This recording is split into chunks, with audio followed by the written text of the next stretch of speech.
Hello guys, നമ്മുടെ ഇന്നത്തെ topic new born care. കുഞ്ഞു മക്കളെ നോക്കുമ്പോൾ എന്തൊക്കെ കാര്യങ്ങൾ ശ്രദ്ധിക്കണമെന്ന് നമുക്കൊന്ന് നോക്കാം. നേരത്തെയൊക്കെ കുഞ്ഞ് ജനിച്ചു കഴിഞ്ഞാൽ ഉടനെ പുറത്ത് നിൽക്കുന്ന ആൾക്കാരെ വിളിച്ചിട്ട് കുഞ്ഞിനെ കൈ കൊടുക്കുകയായിരുന്നു ചെയ്യുന്നത്. ഇപ്പോഴൊക്കെ ഹോസ്പിറ്റൽസിൽ ഫസ്റ്റിലെ അമ്മയോട് ഫീഡ് ചെയ്യാൻ പറയും. ആ ഫീഡ് ചെയ്ത് കഴിഞ്ഞിട്ട് മാത്രമേ കുഞ്ഞുങ്ങളെ പുറത്ത് കൊടുക്കാറുള്ളൂ.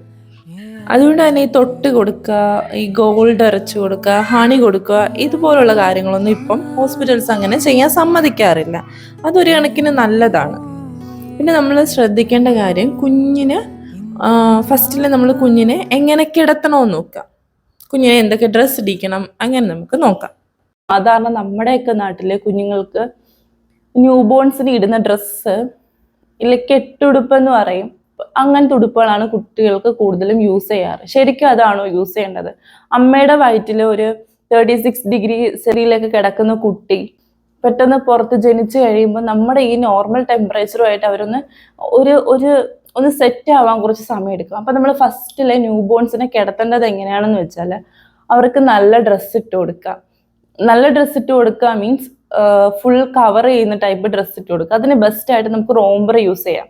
റോംബർ ഇട്ട് കൊടുക്കുക. അല്ലാന്നുണ്ടെങ്കിൽ നിങ്ങൾ എന്ത് ഡ്രസ്സാണോ ഇട്ട് കൊടുക്കുന്നത് ആ ഡ്രസ്സ് ഇട്ട് കൊടുക്കുക. കയ്യിൽ ഗ്ലൗസ് ഇട്ട് കൊടുക്കുക. കാലിൽ സോക്സ് ഇട്ട് കൊടുക്കുക. തലയിൽ ക്യാപ്പ് വെച്ച് കൊടുക്കുക. നന്നായിട്ട് കുഞ്ഞിനെ സ്വാഡിൽ ചെയ്ത് വേണം കിടത്താൻ. സ്വാഡിൽ ചെയ്ത് കിടത്തുക എന്ന് പറഞ്ഞാൽ അങ്ങനെ കിടത്തുമ്പോൾ കുട്ടിയുടെ ശരീരത്തിൽ ഒരു ടെമ്പറേച്ചർ മെയിൻറ്റെയിൻ ചെയ്യാൻ പറ്റും. അങ്ങനെ ടെമ്പറേച്ചർ മെയിൻറ്റെയിൻ ചെയ്യുകയാണെങ്കിൽ കുട്ടിക്ക് വയറ് നിറഞ്ഞിട്ടുണ്ടെങ്കിൽ കുട്ടി നന്നായിട്ട് ഉറങ്ങും. 2 hours ഒക്കെ കണ്ടിന്യൂസ് കുട്ടി ഉറങ്ങും. ചില കുട്ടികൾ, മിക്കവാറും എല്ലാവരും പറയുന്നേക്കാം കുഞ്ഞുങ്ങൾ ഉറങ്ങാറേ ഇല്ല, രാത്രി ഒന്നും ഉറങ്ങാറേ ഇല്ല എന്ന്. കാരണം ഇത് തന്നെയാണ്, അവരുടെ ബോഡി ടെമ്പറേച്ചർ മെയിൻറ്റെയിൻ ചെയ്യാൻ പറ്റാത്തത് കൊണ്ടാണ്. ഫസ്റ്റ് എന്ന് പറഞ്ഞാൽ നമ്മൾ കുട്ടിയുടെ ദേഹം കവർ ചെയ്യുക, കുട്ടിയുടെ ദേഹത്തുള്ള ടെമ്പറേച്ചർ മെയിൻറ്റെയിൻ ചെയ്യുക. അത് മാത്രമല്ല, ഡയറക്റ്റ് ഫാനിന്റെ അടിയിലായിട്ട് കുട്ടിയെ കിടത്തുകയും ചെയ്യരുത്. സ്വാഡിൽ ചെയ്ത് കിടത്തുമ്പോൾ ഉള്ള വേറൊരു ബെനിഫിറ്റ് എന്താണെന്ന് വെച്ചാൽ, ഈ സമയത്ത് കുട്ടികൾക്ക് ഭയങ്കര റിഫ്ലെക്സ് ആയിരിക്കും. ന്യൂ ബോൺസ് ഒക്കെ എപ്പോഴും ഇങ്ങനെ ഞെട്ടിയിരിക്കും. അപ്പൊ ആ ഒരു റിഫ്ലെക്സ് ഉണ്ടാവുന്നത് ഇങ്ങനെ സ്വാഡിൽ ചെയ്ത് വെക്കുന്നത് കാരണം അവർക്ക് ആ ഒരു റിഫ്ലെക്സ് നമുക്ക് കുറയ്ക്കാൻ പറ്റും. അടുത്തതായിട്ട് നമ്മൾ ചെയ്യേണ്ടത് കുട്ടിക്ക് ഫീഡ് ചെയ്യുക. 2 മണിക്കൂർ കൂടുമ്പോൾ നമ്മൾ ഫീഡ് ചെയ്തുകൊണ്ടേ ഇരിക്കുക. പകലും രാത്രിയും 2 മണിക്കൂർ കൂടുമ്പോൾ നമ്മൾ ഫീഡ് ചെയ്തുകൊണ്ടേ ഇരിക്കുക. എന്നിട്ട് നമുക്കൊരു 1-2 ആഴ്ച കഴിഞ്ഞ്, 2 ആഴ്ച വരെ രാത്രി ഫീഡ് ചെയ്യുക, 2 മണിക്കൂർ ഫീഡ് ചെയ്യുക. 2 ആഴ്ച കഴിഞ്ഞ് കഴിയുമ്പോൾ നമുക്ക് പതുക്കെ കുട്ടി കരയുമ്പം ഫീഡ് ചെയ്താൽ മതി എന്നുള്ള രീതിയിലേക്ക് പോകാം. രാത്രി മാത്രമാണ്. പകല് നമ്മൾ 2 മണിക്കൂർ മസ്റ്റ് ഉണർത്തി പാല് കൊടുക്കണം. രാത്രിയിലത്തെ ഉറക്കം കുട്ടി ഉറങ്ങുന്നത് വരെ ഉറങ്ങിക്കോട്ടെ. അത് എത്ര മണിക്കൂർ, 4 hours കഴിഞ്ഞും കുട്ടി അങ്ങനെ കണ്ടിന്യൂസ് ഉറങ്ങാൻ പാടില്ല. ന്യൂ ബോൺസ് അവരെ ഉണർത്തി ഫീഡ് ചെയ്യണം. നമ്മളിങ്ങനെ കുട്ടി ഉറങ്ങട്ടെ എന്ന് വിചാരിച്ച് നമ്മൾ വെയിറ്റ് ചെയ്ത് ഇരിക്കുകയാണെങ്കിൽ അവരുടെ ഷുഗർ ഡൗൺ ആവാൻ ചാൻസ് ഉണ്ട്. അതുകൊണ്ട് നമ്മൾ എന്ത് ചെയ്യേണ്ടതെന്ന് വെച്ചാൽ, കുഞ്ഞ് രാത്രി ഉറങ്ങുമ്പോൾ നന്നായിട്ട് ഉറങ്ങട്ടെ. ഒരു 2 മണിക്കൂർ ഇടവിട്ട് ഉണർത്തണ്ട. ഒരു 4-5 മണിക്കൂർ കഴിഞ്ഞും ഉറക്കം പോവുകയാണെങ്കിൽ നിങ്ങൾ എന്തായാലും ഉണർത്തി ഫീഡ് ചെയ്യുക തന്നെ ചെയ്യണം. കുട്ടിയുടെ വെയിറ്റ് നോക്കുക. വെയിറ്റ് ഗെയിൻ ഉണ്ടെന്നുണ്ടെങ്കിൽ നമുക്ക് ഇതുപോലെ ഉറങ്ങട്ടെ എന്ന് ഓർത്തിട്ട് വിടാം. വെയിറ്റ് ഗെയിൻ ഇല്ല എന്നുള്ള കുട്ടികളാണെങ്കിൽ കറക്റ്റ് 2 മണിക്കൂർ ഇടവിട്ട് എഴുന്നേൽപ്പിച്ച് ഫീഡ് ചെയ്യുക തന്നെ വേണം. പിന്നെ നമ്മൾ അടുത്തതായിട്ട് ന്യൂ ബോൺസിന്റെ കെയറിൽ ശ്രദ്ധിക്കേണ്ടതാണ് ഇൻഫെക്ഷൻസ്. ഇപ്പോൾ അറിയാലോ, എല്ലാ അസുഖങ്ങളാണ്. എൻ്റെ മോനെ 2ാമത്തെ ബേബീനെ പ്രസവിച്ച് കിടന്ന സമയത്ത് തക്കാളിപ്പനിയുടെ സീസൺ ആയിരുന്നു. അപ്പം ഞങ്ങൾക്ക് ഹോസ്പിറ്റലിൽ നിന്ന് തക്കാളിപ്പനി കിട്ടി. എൻ്റെ മൂത്ത മോൾക്ക് തക്കാളിപ്പനി കിട്ടി. അത് എങ്ങനെ വന്നതാണെന്ന് അറിയില്ല. പനി കിട്ടി. ആകെ കുഞ്ഞിൻ്റെ ദേഹത്തെ 3-4 ദിവസമായപ്പോൾ ഹോസ്പിറ്റലിൽ ഡിസ്ചാർജ് ആയി വീട്ടിൽ വന്നതിന് ശേഷം കുട്ടിയുടെ ദേഹത്ത് ഇങ്ങനെ പൊങ്ങാൻ തുടങ്ങി. അപ്പോഴത്തേക്കിനും ഞങ്ങൾ വീണ്ടും ഹോസ്പിറ്റലിൽ വന്നപ്പോൾ ഡോക്ടർ പറഞ്ഞു കുഞ്ഞിനെ മാറ്റി നിർത്താൻ പറഞ്ഞു. ചെറിയ ആൾക്ക് വരാൻ ചാൻസ് കുറവാണ്. വന്നു കഴിഞ്ഞാൽ നമുക്കൊന്നും ചെയ്യാൻ പറ്റില്ല. 6-7 ദിവസമായിട്ടേ ഉള്ളൂ. അപ്പോൾ ഈ സമയത്ത് ഇങ്ങനെയുള്ള പനികൾ വന്നാൽ നമുക്കൊന്നും ചെയ്യാൻ പറ്റില്ല. ട്രിപ്പ് ഇട്ട് കിടത്താന്നല്ലാതെ ഇതിനൊന്നും ചെയ്യാൻ പറ്റില്ല. അതുകൊണ്ട് തന്നെ നിങ്ങൾ മാക്സിമം മൂത്ത ആളെ മാറ്റി നിർത്തുക എന്ന് പറഞ്ഞു. നിങ്ങൾ പ്രത്യേകം ന്യൂ ബോൺസ് ഉണ്ടെങ്കിൽ ശ്രദ്ധിക്കേണ്ട കാര്യം എന്ന് വെച്ചാൽ, പനിയുള്ള ആൾക്കാരെയൊന്നും അധികം വീട്ടിലേക്ക് കയറ്റാതിരിക്കാൻ ശ്രദ്ധിക്കുക. ഇനി ബന്ധം മുറിഞ്ഞു പോയാലും ബന്ധുക്കൾ പിണങ്ങിപ്പോയാലും ശരി, നമുക്ക് വലുത് നമ്മുടെ കുട്ടിയാണ്. കുട്ടിയുടെ ആരോഗ്യമാണ് നമുക്ക് വലുത്. അതുകൊണ്ട് തന്നെ നമ്മൾ ഇതുപോലെ അസുഖമായിട്ട് വരുന്നവരെയൊക്കെ കുട്ടിയിൽ നിന്ന് ഒന്ന് മാറ്റി നിർത്തുക. പിന്നെ നമ്മൾ ചെയ്യേണ്ടതെന്ന് വെച്ചാൽ, ഒരു സാനിറ്റൈസർ എൻ്റെ മോളുടെ മൂത്ത ആളുടെ സമയത്ത് കോവിഡ് ഒന്നും ഇല്ലായിരുന്നു. അവള് ജനിക്കുന്ന 2019 ജാനുവരിയിലാണ്. നമ്മൾ അന്നേരം തന്നെ ഒരു വലിയൊരു ബോട്ടിൽ സാനിറ്റൈസർ വാങ്ങി റൂമിന്റെ ഫ്രണ്ടിൽ വെച്ചിട്ടുണ്ടായിരുന്നു. വരുന്നവർക്ക് സാനിറ്റൈസ് ചെയ്തിട്ടേ കുട്ടി എടുക്കാവെന്ന് പറയുന്നത്. അങ്ങനെ പറഞ്ഞത് കാരണം ഒരുപാട് പരാതികള്, അയ്യോ അവൾക്ക് മാത്രമേ കുട്ടിയുള്ളൂ എന്നുള്ള രീതിയിൽ ഒരുപാട് പരാതികൾ എനിക്ക് കേൾക്കേണ്ടി വന്നിട്ടുണ്ട്. പക്ഷെ എന്നാലും കുഴപ്പമില്ല, ഞങ്ങൾ സ്ട്രിക്റ്റ് ആയിട്ട് പറയും സാനിറ്റൈസ് ചെയ്തിട്ട് കുട്ടിയെ എടുത്താൽ മതി എന്ന് പറയും. അന്ന് ഈ സാനിറ്റൈസർ ഒക്കെ ഉപയോഗിക്കുന്നത് വളരെ കുറവായിരുന്നു. പിന്നെ അതുപോലെ കുട്ടീനെ എടുത്തിട്ട് ഡയറക്റ്റ് കുട്ടീന്റെ മുഖത്ത് ഉമ്മ വയ്ക്കാനൊന്നും ആരെയും സമ്മതിക്കാതിരിക്കുക. കാരണം അതൊക്കെ കുട്ടികൾക്ക് ഇൻഫെക്ഷൻ ഉണ്ടാവാൻ ചാൻസ് ഉണ്ടാവുന്ന കാര്യങ്ങളാണ്. അതൊക്കെ ശ്രദ്ധിക്കുക. ഫീഡ് ചെയ്യുന്ന സമയത്ത് കുട്ടീനെ ചേർത്ത് വെക്കുക. ഇനി ഈവൻ കുട്ടിയുടെ ഫാദർ ആണെങ്കിൽ കൂടി കുട്ടിയായിട്ടൊരു സ്കിൻ ടു സ്കിൻ ബോണ്ട് ഉണ്ടാക്കിയെടുക്കുക. അത് നമുക്ക് ഇമോഷണലി കുഞ്ഞുമായിട്ട് കണക്ട് ചെയ്യാൻ നല്ലതാണ്. കുട്ടിയുടെ ഗ്രോത്തിനും കുട്ടിയുടെ നറിഷ്മെന്റിനും നല്ലതാണ്. അപ്പോൾ ഒരു സ്കിൻ ടു സ്കിൻ കോണ്ടാക്ട് വേണം കുഞ്ഞുമായിട്ട്. നമുക്ക് അടുത്തതായിട്ട് ചെയ്യുന്നത് കുഞ്ഞിനെ കുളിപ്പിക്കുമ്പോൾ ശ്രദ്ധിക്കേണ്ട കുറച്ച് കാര്യങ്ങളാണ്. എല്ലാ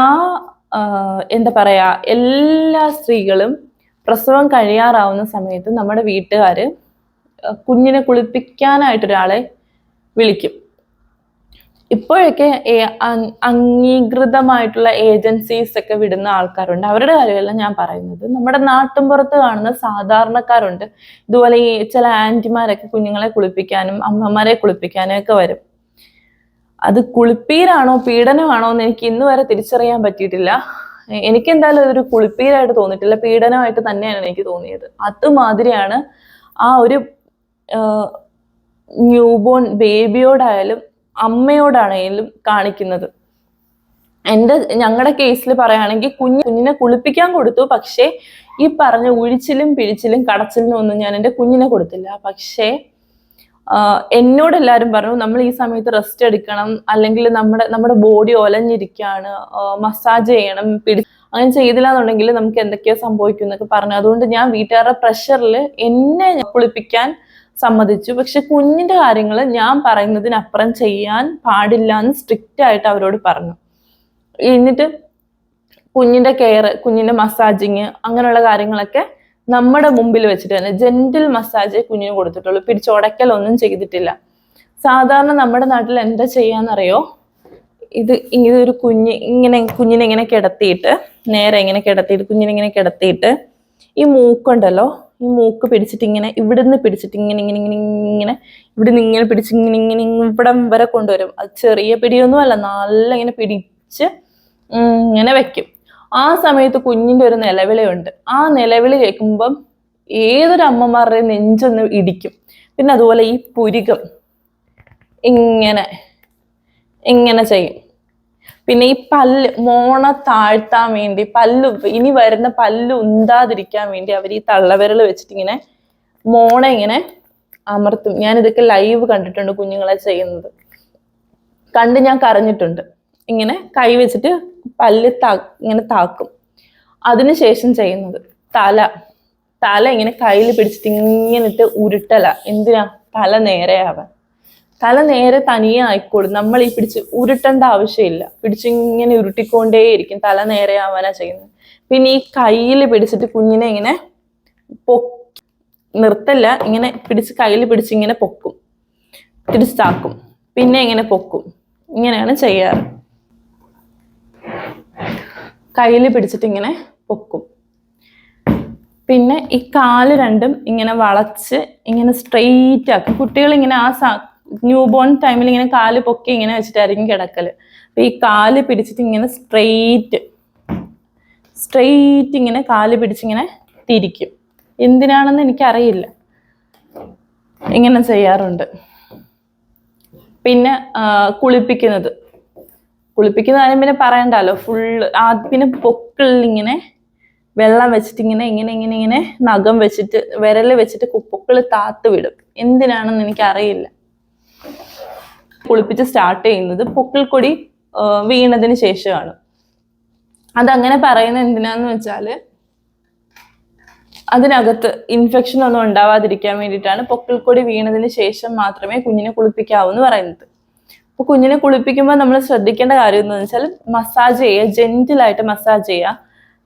മസാജ് ചെയ്യുമ്പോൾ നമ്മൾ എന്താ ചെയ്യേണ്ടതെന്ന് വെച്ചാൽ ഓയിലോ എന്താണോ എടുക്കുക, നമ്മുടെ കയ്യിൽ ജസ്റ്റ് ഇങ്ങനെ തേക്കുക. നമ്മൾ കുഞ്ഞിന്റെ ദേഹത്ത് ബോഡിയിൽ ഇങ്ങനെ തേച്ച് കൊടുക്കുക, കയ്യിൽ ഇങ്ങനെ തേച്ച് കൊടുക്കുക. നമുക്ക് കൈ ജസ്റ്റ് ഇങ്ങനെ പൊക്കി ജസ്റ്റ് ഇങ്ങനെ താത്തു, പതിയെ ഇങ്ങനെ പൊക്കി ഇങ്ങനെ താത്തു. വേണമെങ്കിൽ നമുക്കിങ്ങനെ ജസ്റ്റ് ഒന്ന് ക്രോസ് ആക്കി കൊടുക്കാം. പിന്നെ നമുക്ക് കാല് ജസ്റ്റ് ഇങ്ങനെ പൊക്കി കൊടുക്കാം, കാല് ജസ്റ്റ് പതിയെ ഇങ്ങനെ പൊക്കി കൊടുക്കാം. വയറിൻ്റെ അടുത്തോട്ട് ഇങ്ങനെ മുട്ടിച്ചു കൊടുക്കാം. എന്തിനാന്ന് വെച്ചാൽ വയറിൽ ഗ്യാസ് ഉണ്ടെങ്കിൽ ആ ഗ്യാസ് പോകും. പിന്നെ നമുക്ക് പതിയെ താത്തു കൊടുക്കാം. അല്ലാതെ ഈ കണ്ണ് പിഴിഞ്ഞുടയ്ക്കലും മൂക്ക് പിഴിഞ്ഞുടയ്ക്കലും പല്ലൊതുക്കലും അതുപോലെ ഈ ബ്രസ്റ്റ്, ചില കുഞ്ഞുങ്ങളുടെ ബ്രസ്റ്റ് പിടിച്ച് ഞെക്കും. എന്തിനാണ് ചെയ്യുന്നത്? അത് പാല് കെട്ടിക്കിടക്കാതിരിക്കാനാണെന്ന്. അങ്ങനൊന്നുമില്ല, അങ്ങനൊന്നും ചെയ്യേണ്ട ആവശ്യമില്ല. ചില കുഞ്ഞുങ്ങളുടെ ബ്രസ്റ്റിന്റെ അവിടെ ഒരു കല്ലിപ്പാണ്. അതെന്താന്ന് വെച്ചാൽ വയറ്റിലുള്ള സമയത്ത് അമ്മയുടെ ശരീരത്തിലുള്ള കുറച്ച് ഹോർമോൺസ് കുഞ്ഞിന്റെ ദേഹത്തും ഉണ്ടാവും. അത് ആ ഡെലിവറിക്ക് ശേഷം അത് പതിയെ ഗ്രാജുവലി അതെല്ലാം മാറും. ചില കുട്ടികൾക്ക് മെൻസസ് ആവുന്ന മാതിരി വെജൈനയിൽ നിന്ന് ബ്ലീഡിങ് വരും. എൻ്റെ മോൾക്കുണ്ടായിരുന്നു. ഞാൻ കണ്ടപ്പോൾ ഒന്ന് പേടിച്ചു. പക്ഷെ ഡോക്ടർ ആദ്യമേ പറഞ്ഞായിരുന്നു മേ ബി അങ്ങനെ വരാൻ ചാൻസ് ഉണ്ട്, ബ്ലഡ് വരാൻ ചാൻസ് ഉണ്ട്. അതൊക്കെ നോർമലാണ്, 3-4 ഡേയ്സിനുള്ളിൽ അത് മാറിക്കോളൂ എന്ന് പറഞ്ഞാൽ അതങ്ങനെ മാറുകയും ചെയ്തു. അപ്പൊ അതേപോലെയാണ് ഈ പാല് കെട്ടിക്കിടക്കുക എന്ന് പറയുന്നത്. അതും ഗ്രാജുവലി മാറിക്കോളും. നമ്മൾ പിടിച്ച് ഞെക്കി പൊട്ടിച്ച് കളയേണ്ട ആവശ്യമില്ല. അങ്ങനെ ചെയ്താൽ ഇൻഫെക്ഷൻ ഉണ്ടാവാനുള്ള ചാൻസും ഉണ്ട്. അതുകൊണ്ട് തന്നെ നമ്മൾ ആ ഒരു കാര്യങ്ങൾക്ക് നിൽക്കേണ്ട ആവശ്യമില്ല. പിന്നെ നമ്മൾ കുളിപ്പിക്കുന്ന സമയം നമ്മൾ ചിലപ്പോൾ ബേബി പ്രോഡക്ട്സ് യൂസ് ചെയ്യുന്നുണ്ടാവും. അപ്പൊ നമ്മൾ എന്താ ചെയ്യേണ്ടതെന്ന് വെച്ചാൽ ഫസ്റ്റ് ദിവസം നമ്മൾ എന്താണോ യൂസ് ചെയ്യുന്നത്, നമുക്ക് വേണമെങ്കിൽ ഫസ്റ്റ് ദിവസം ലോഷൻ യൂസ് ചെയ്ത് ട്രൈ ചെയ്ത് നോക്കാം. ലോഷൻ ട്രൈ ചെയ്ത് നോക്കിയിട്ട് നമ്മൾ 2 ദിവസം വെയിറ്റ് ചെയ്യുക. ദേഹത്ത് കുരുപ്പോ എവിടെയെങ്കിലും റാഷസ് വരുന്നുണ്ടോ എന്ന് വെയിറ്റ് ചെയ്യുക. റാഷസ് വരുന്നില്ല എന്നുണ്ടെങ്കിൽ നമുക്ക് അവരുടെ അടുത്തൊരു പ്രൊഡക്റ്റ് കൂടി യൂസ് ചെയ്യാം, സോപ്പ് യൂസ് ചെയ്യാം. സോപ്പും യൂസ് ചെയ്തിട്ട് ഇങ്ങനെ കുരുപ്പുകളും കാര്യങ്ങളും ഒന്നും വരുന്നില്ല എന്ന് ഉറപ്പ് വരുത്തിയതിന് ശേഷം മാത്രം നമുക്ക് അടുത്ത പ്രൊഡക്റ്റ് യൂസ് ചെയ്യാം. ഏതെങ്കിലും ഒരു പ്രൊഡക്റ്റ് യൂസ് ചെയ്തിട്ട് സെയിം ബ്രാൻഡ് തന്നെ യൂസ് ചെയ്യാൻ ശ്രദ്ധിക്കുക. പല പല ബ്രാൻഡ്സ് മാറ്റി മാറ്റി യൂസ് ചെയ്യരുത്. ഏതെങ്കിലും ഒരു പ്രൊഡക്റ്റ് യൂസ് ചെയ്യുമ്പോൾ കുഞ്ഞിന്റെ ദേഹത്ത് റെഡ്നെസ്സോ എന്തെങ്കിലും ചൊറിച്ചിലോ കുരുപ്പോ ഒക്കെ കാണുന്നുണ്ടെന്നുണ്ടെങ്കിൽ നിങ്ങൾ പെട്ടെന്ന് ആ പ്രൊഡക്റ്റ് സ്റ്റോപ്പ് ചെയ്യുക അവിടെ. എന്നിട്ട് നിങ്ങൾ വേണമെങ്കിൽ വേറെ മാറ്റി വാങ്ങി യൂസ് ചെയ്യുക. ഇങ്ങനെ എന്തെങ്കിലും അലർജിക്കായി തോന്നുവാണെങ്കിൽ ഡോക്ടറെ ഒന്ന് കാണിക്കണേ. എന്നിട്ട് വേറെ പ്രൊഡക്റ്റ് യൂസ് ചെയ്ത് നോക്കാം. കാര്യത്തിൽ ശ്രദ്ധിക്കാനുള്ളത്, നമ്മൾ കുളിപ്പിക്കുന്നത് എപ്പോഴാണെന്ന് വെച്ചാൽ ഒരു പുക്കിൾക്കൊടി വീണിട്ടേ കുളിപ്പിക്കാൻ പാടുള്ളൂ. അതിന് മുമ്പ് നമുക്ക് കുളിപ്പിക്കേണ്ട ആവശ്യമില്ല. ജസ്റ്റ് തുണി നനച്ചിട്ട് ഒപ്പിയെടുത്താൽ മതി, അല്ലാതെ കുളിപ്പിക്കേണ്ട ആവശ്യമില്ല. കുഞ്ഞിന്റെ ദേഹത്ത് കാണുന്ന ആ വൈറ്റ് കളർ കോട്ടിങ് വെർണിക്സ് എന്ന് പറയും. അതിന്റെ ദേഹത്ത് എത്രത്തോളം കുഞ്ഞിന്റെ ദേഹത്ത് അത് പിടിച്ചിരിക്കുന്നോ അത്രത്തോളം കുഞ്ഞിന് നല്ലതാണ്. അതുകൊണ്ട് നിങ്ങൾ അത് കഴുകി കളയാനായിട്ട് ദയവ് ചെയ്ത് വെള്ളം എടുത്തുകൊണ്ട് വന്ന് കുളിപ്പിക്കാൻ നിൽക്കരുത്. എൻ്റെ കുഞ്ഞിനെ ഹോസ്പിറ്റലിൽ വെച്ച് കുളിപ്പിക്കാൻ നിന്ന ആൾക്കാരുണ്ട്. പിന്നെ നമുക്ക് ഈ ന്യൂ ബോൺസിന് ചെയ്തു കൊടുക്കാൻ പറ്റുന്ന ഏറ്റവും വലിയ എക്സസൈസ് ആണ് ടമ്മി ടൈം. അത് നമ്മൾ എന്താ ചെയ്യേണ്ടതെന്ന് വെച്ചാൽ കുഞ്ഞിനെ ഇങ്ങനെ എടുക്കുക, ഇങ്ങനെ ഇവിടെ സപ്പോർട്ട് ചെയ്ത് പിടിക്കുക, പതിയെ ഇങ്ങനെ കമഴ്ത്തി ഇങ്ങനെ കിടത്തുക. എന്നിട്ട് കമഴ്ത്തി കിടത്തുക. എന്നിട്ട് നമ്മൾ തല ഇങ്ങനെ ചരിച്ച് വെച്ച് കൊടുക്കുക. വേണമെങ്കിൽ നമുക്ക് കുട്ടിയുടെ കൈ എടുത്ത് വെച്ചിട്ട് കൈയുടെ മുകളിലോട്ട് തല ഇങ്ങനെ വെച്ച് കൊടുക്കാം. പില്ലോ ഒന്നും വെക്കേണ്ട ആവശ്യമില്ല. നല്ല ഫ്ലാറ്റ് ആയിട്ടുള്ള തറയിൽ വേണം കുഞ്ഞിനെ ഇങ്ങനെ കിടത്താൻ. ഇങ്ങനെ കിടത്തുന്നത് കൊണ്ട് കുട്ടിയുടെ വയറ് ഫ്ലാറ്റ് ആയിട്ട് തറയിൽ തട്ടിയിരിക്കണം. ഇങ്ങനെ കിടത്തിയാൽ കുഞ്ഞുങ്ങൾ പതിയെ പതിയെ പതിയെ ഒരു ദിവസം കൊണ്ടല്ല, ഗ്രാജുവലി അവരുടെ കഴുത്തിന്റെ മസിൽസ് സ്ട്രോങ് ആവുകയും തല ഉറയ്ക്കാനായിട്ട് ഹെൽപ്പ് ചെയ്യുകയും ചെയ്യും. അതുപോലെ തന്നെ അവർക്ക് കമിഴ്ന്ന് വീഴാനും ഇത് ഹെൽപ്പായിരിക്കും. പിന്നെ ഇങ്ങനെ ചെയ്യുന്നതിന്റെ ബെനിഫിറ്റ് എന്ന് പറഞ്ഞാൽ വയറിങ്ങനെ ഒട്ടിക്കിടക്കുന്നത് കാരണം ഗ്യാസ് പ്രോബ്ലംസ് ഉണ്ടാവില്ല. അപ്പൊ നമ്മൾ എത്ര നേരം ഇങ്ങനെ കിടത്തണമെന്ന് വെച്ചാൽ ന്യൂ ബോൺസ് ഒക്കെ ആണെങ്കിൽ 1 മിനിറ്റ് കിടത്തിയാൽ മതി. എന്നിട്ട് നമ്മൾ പതിയെ ഇങ്ങനെ പിടിച്ച് കൈ ഇങ്ങനെ അടിയിൽ കൂടി ആക്കി ഇങ്ങനെ പിടിച്ച് ഇങ്ങനെ നൂത്ത് ഇങ്ങനെ കിടത്തുക. നമ്മൾ എത്ര ബർപ്പ് ചെയ്താലും ചിലപ്പം ഗ്യാസ് പോകില്ല. അങ്ങനെയുള്ള സാഹചര്യത്തിൽ നമുക്കിങ്ങനെ കമിഴ്ത്തി കിടത്തിയാൽ അവർക്ക് ടമ്മി ടൈം ഒരു എക്സസൈസ് മാതിരിയാവും. അത് അവരുടെ മസിൽസ് സ്ട്രോങ് ആക്കാൻ ഹെൽപ്പ് ചെയ്യും. പെട്ടെന്ന് കുട്ടികൾക്ക് അവരുടെ മൈൽ സ്റ്റോൺസ്, അതായത് കഴുത്തുറയ്ക്കുക, കമിഴ്ന്ന് വീഴുന്നത് പോലുള്ള മൈൽ സ്റ്റോൺസ് അച്ചീവ് ചെയ്യാനും അവർക്ക് ഹെൽപ്പായിരിക്കും. അവർ എപ്പോൾ വരെ ചെയ്യണമെന്ന് വെച്ചാൽ അവർ സ്വയം കമിഴുന്നത് വരെ നമുക്കിങ്ങനെ ചെയ്തു കൊടുക്കാം.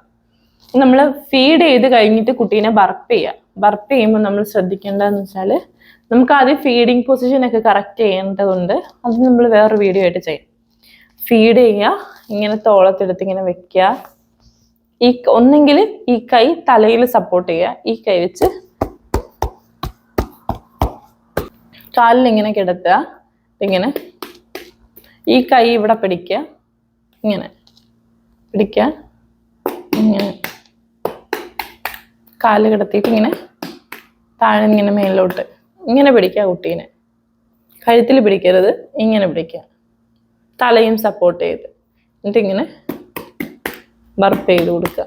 വൈറ്റമിൻ D3 മുടക്കാൻ പാടില്ല.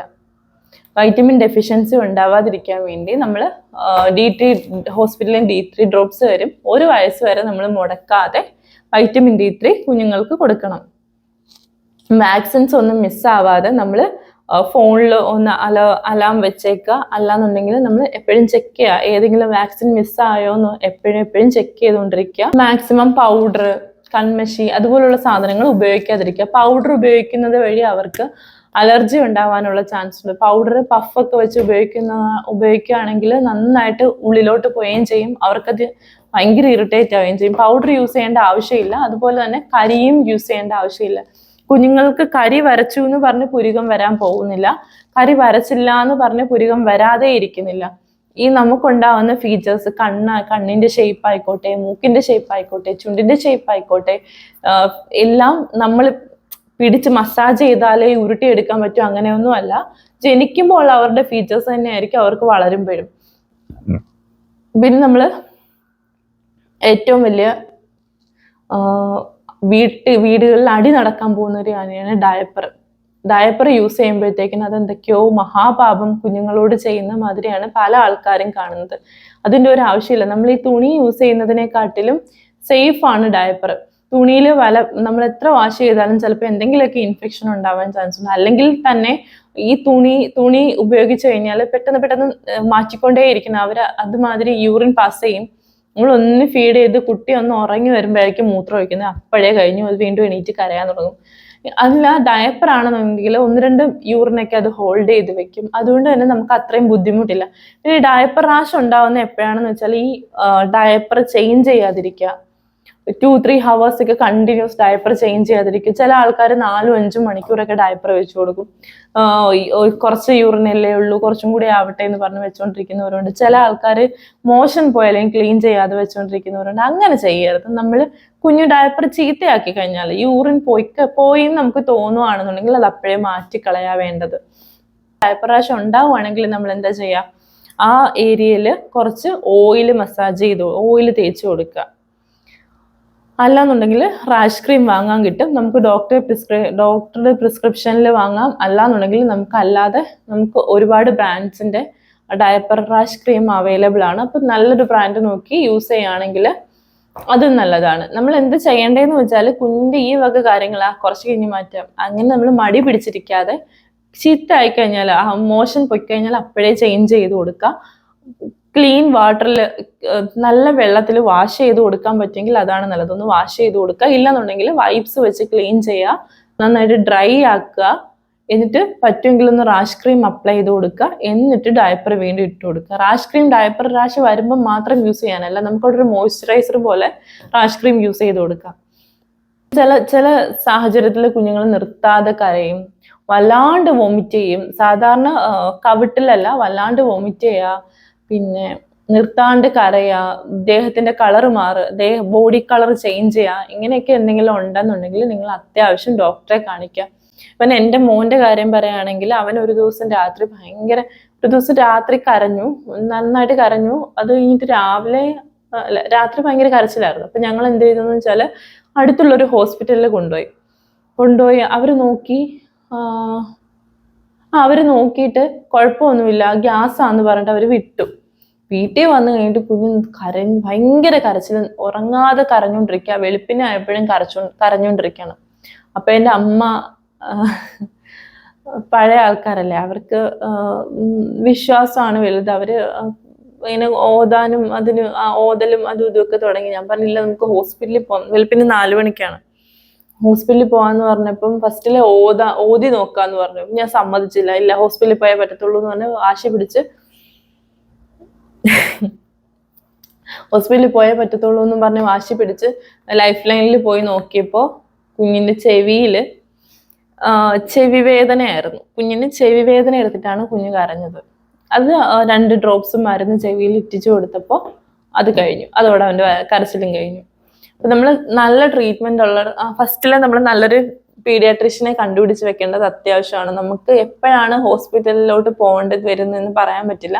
അപ്പൊ നല്ല ഹോസ്പിറ്റൽ, നല്ല ഡോക്ടേഴ്സിനെ കണ്ടുപിടിച്ച് വെക്കുക. നമ്മുടെ കാര്യത്തിൽ നമ്മൾ പേരൻസ് കുറെ കാര്യങ്ങൾ സെറ്റ് ചെയ്ത് വെക്കുക. നമുക്കൊരു തീരുമാനം വേണം, എങ്ങനെയാണ് നമ്മൾ നമ്മുടെ കുട്ടീനെ നോക്കാൻ പോകുന്നതെന്ന് നമുക്കൊരു തീരുമാനം വേണം. ചുറ്റിനും നിൽക്കുന്നവർ പല അഭിപ്രായക്കാരാണ്, പലതും പറയും. ചിലർ പറയുന്നതൊക്കെ വെറും മണ്ടത്തരമാണെന്ന് അവർക്ക് തന്നെ അറിയായിരിക്കും, പക്ഷെ എങ്കിലും വെറുതെ ഇങ്ങനെ പറയും. അത് അവർക്കൊരു സുഖം. അപ്പൊ നമ്മൾ പേരൻസ് എന്താ ചെയ്യേണ്ടതെന്ന് വെച്ചാൽ കുട്ടിക്ക് ഏറ്റവും ബെസ്റ്റ് ആയിട്ടുള്ള കാര്യം എന്താണെന്ന് നോക്കുക, അതിനെക്കുറിച്ച് പഠിക്കുക, അത് ചെയ്തു കൊടുക്കുക. നമ്മൾ എന്തെങ്കിലും ഒരു പ്രശ്നം കുഞ്ഞിന് എന്തെങ്കിലും ഒരു ബുദ്ധിമുട്ട് വന്നാൽ നമ്മൾ വെച്ചോണ്ടിരിക്കില്ല, ആദ്യം ഡോക്ടറെ കൊണ്ട് കാണിക്കും. അങ്ങനെയൊക്കെ ചെയ്യാറുണ്ട്. അതുപോലെ കുട്ടിയുടെ എല്ലാ കാര്യങ്ങളും നമ്മൾ ട്രഡീഷണൽ രീതിയിലല്ല പോയത്, എല്ലാം നമ്മുടെ ഇഷ്ടത്തിന്, ഞങ്ങളുടെ ഇഷ്ടത്തിനാണ് പോയത്. അതുകൊണ്ട് തന്നെ അവർക്ക് അതിൻ്റെതായിട്ടുള്ള ഒരു ബുദ്ധിമുട്ടുകളും ഇന്ന് വരെ എൻ്റെ മക്കൾക്ക് 2 പേർക്കും ഉണ്ടായിട്ടില്ല. അപ്പം പലരും എന്നോട് പറഞ്ഞായിരുന്നു, ഇപ്പം ഈവൻ ഫുഡ് ഹാബിറ്റ്സ് പോലും എന്നോട് പലരും പറഞ്ഞായിരുന്നു, നീ ഇങ്ങനെ നോക്കിയാൽ നിന്റെ കൊച്ചു ഒരു വകയും കഴിക്കത്തില്ല എന്ന്. പക്ഷെ എനിക്കിപ്പം സന്തോഷത്തോടെ പറയാൻ പറ്റും, എന്ത് കൊടുത്താലും എൻ്റെ മക്കളെ 2 ആളും കഴിക്കും, നല്ല രീതിയിൽ കഴിക്കും. അതിലും എനിക്കൊരു ബുദ്ധിമുട്ട് വന്നിട്ടില്ല. അതുപോലെ ഞാൻ കുഞ്ഞുങ്ങളെ വളർത്തിയത്, ഇപ്പൊ എൻ്റെ മോളെ കണ്ട ആരും പറയത്തില്ല, അയ്യോ നിന്റെ കൊച്ചിന്റെ കണ്ണെന്തുവാടി ഇങ്ങനെ ഇരിക്കുന്നേ, നിന്റെ കൊച്ചിന്റെ മൂക്കെന്താ ഇങ്ങനെ ഇരിക്കുന്നേ, എന്നോട് ഇപ്പൊ ആരും ചോദിക്കാറില്ല. കാരണം ഞാൻ അവർക്കൊരു ഒഴിച്ചിലും പിഴിച്ചിലും നടത്തിയില്ല. എന്നോട് എല്ലാവരും പറഞ്ഞു, നീ ഇന്ന് ഇത് ചെയ്തില്ലെങ്കിൽ നാളെ നീ ദുഃഖിക്കുമെന്ന്. ഞാൻ ഇന്ന് വരെ ആ ഒരു കാര്യം പറഞ്ഞ് ദുഃഖിക്കേണ്ട ആവശ്യം വന്നിട്ടില്ല. നമ്മൾ ഏതൊരു കാര്യം കുട്ടിക്ക് ചെയ്യുന്നതിന് മുമ്പും അറ്റ്ലീസ്റ്റ് നമ്മൾ ഡോക്ടറെ വിളിച്ച് ചോദിക്കുക, ഡോക്ടർ ഇങ്ങനെ ഒരു സംഭവം ഉണ്ട്, എല്ലാവരും പറയുന്നു ചെയ്യണമെന്ന് ചോദിക്കുക. ഞാൻ ഈ പ്രഗ്നൻസി മിത്സ് എന്ന് പറഞ്ഞൊരു വീഡിയോ ഷെയർ ചെയ്തായിരുന്നു. അതിനകത്ത് എൻ്റെ കുഞ്ഞിന് അനുഭവിക്കേണ്ടി വരുന്ന കുറച്ച് കാര്യങ്ങൾ ഷെയർ ചെയ്തിട്ടുണ്ട്. അപ്പൊ നിങ്ങൾക്ക് പറ്റുമെങ്കിൽ ആ വീഡിയോ ഒന്ന് കണ്ടു വെക്കാം. അപ്പം വീഡിയോ ഇഷ്ടപ്പെട്ടാൽ ലൈക്ക് ചെയ്യുക, ഷെയർ ചെയ്യുക, ചാനലൊന്ന് സബ്സ്ക്രൈബ് ചെയ്യുക. പുതിയ പേരൻസ് ഉണ്ടെങ്കിൽ അവർക്ക് ഷെയർ ചെയ്ത് കൊടുക്കുക.